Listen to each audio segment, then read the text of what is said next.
কেমন আছেন বন্ধুরা? আশা করি সবাই ভালো আছেন। যে যেখানে আছেন সুস্থ আছেন।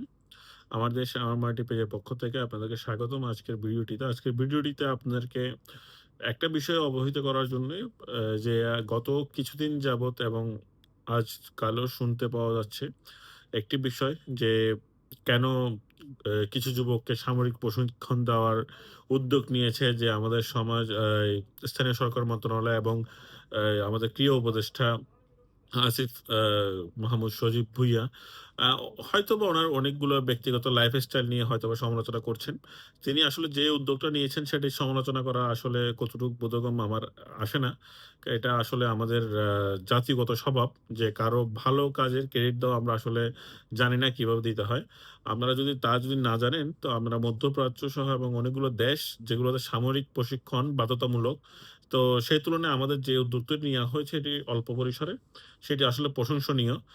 এই উদ্যোগটাকে যে জায়গায় যার জায়গা থেকে উৎসাহ প্রদান না করে সে সে জায়গায় তার সমালোচনা করা হচ্ছে একমাত্র তার বিরোধিতা করার জন্য। আসলে সমালোচনা তার করেন সমস্যা নেই। কিন্তু যে কাজগুলো প্রশংসনীয়, যে কাজগুলো আ দেশ এবং জাতির কল্যাণে আসবে, সে কাজগুলোর অবশ্যই সম্মান করতে শিখুন যার জায়গা থেকে।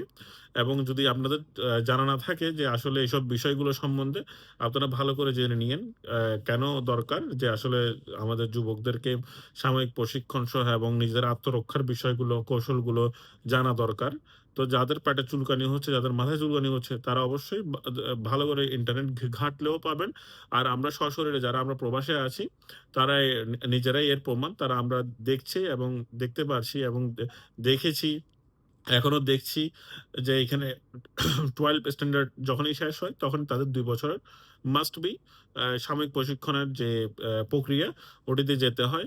আ সেটা সুদূর আরব আমিরাত সহ সৌদি আরবিয়া, ইজিপ্ট ও সহ আরো অনেকগুলো দেশ আসে যারা অবশ্যই তাদের নাগরিকদের থেকে ২ বছরের একটি সামরিক প্রশিক্ষণ যেটি তাদেরকে প্রদান করে থাকে তাদের সরকার, এটি বাধ্যতামূলক থাকে।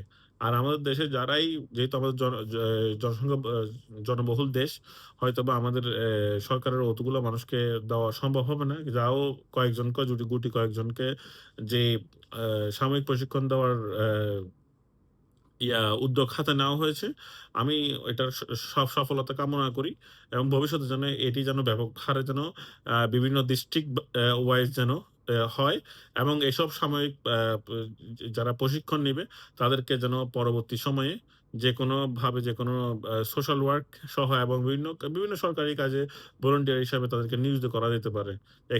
এখানেও সংযুক্ত আরব আমিরাতেও আছে এসব জিনিস।